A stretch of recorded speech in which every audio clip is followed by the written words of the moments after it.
16 veterans returned home from honor flight yesterday after a weekend visiting the memorials dedicated to their own service. Two of them served in Korea in what's known as the Forgotten War. Tonight, WFXR's Rianne Lowndes has their story. Irvin McGarrell and Dalton Nix were the only Korean War veterans on this year's Central and Southwest Virginia honor flight. It makes you be kind of emotional just seeing all this. Saturday, they visited their memorial. Statues, a mural, and a pool circled by a wall bearing the names of over 40,000 soldiers who gave their lives in service of our country. Out of my high school class, they had Marines reserves, and everybody joined it because once a month you get paid. But then the war, they drafted them all, took them to, I don't know where, the Marines.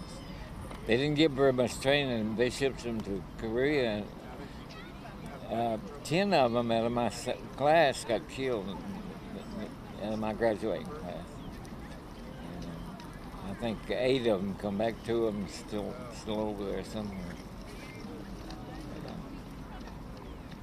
It's kind of emotional coming over seeing this. McGarrell was stationed in Busan, South Korea. You can almost spit in it, but the big ice before it hits the ground. McGarrell spent 7 months in combat, serving for a total of 2 years. For him, the memorial is all too real. It was realistic, realistic. The uniforms and ponchos, the looks on their faces and everything. The combat boots. His fellow veteran Dalton Nix recognized the uniform he used to wear too. Nix enlisted as a young man and was stationed 5,000 miles away from McGarrell in Germany, where his unit helped build a telephone wire to a hospital. As far as I know, it's still in operation and has been providing telephone communications ever since. For Nix, the most impactful part of this memorial was the people who came to see it. You see young children that have a real interest in the activities, and that makes you proud because you know that they are the ones that are going to bring on our generation and be the adults of the future. So that's a good feeling. Both men say the memorials they visited with honor flight, from the Korean War to Vietnam to World War II, are things everyone should see. It's wonderful, and I think anybody ought to come. Anybody ought to come. High school students, grammar school students, college students, and old folks like me. I'd like to bring my family up here and maybe straighten them out.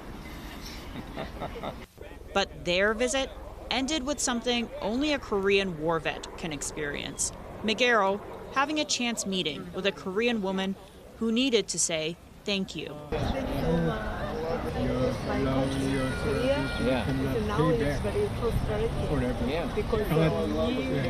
Rianne Lowndes, WFXR News. All right, Rianne, thank you. And we'll have more coverage of honor flight throughout this week, hearing from a Vietnam veteran, an Army mail carrier, and more people who shared their stories of military service.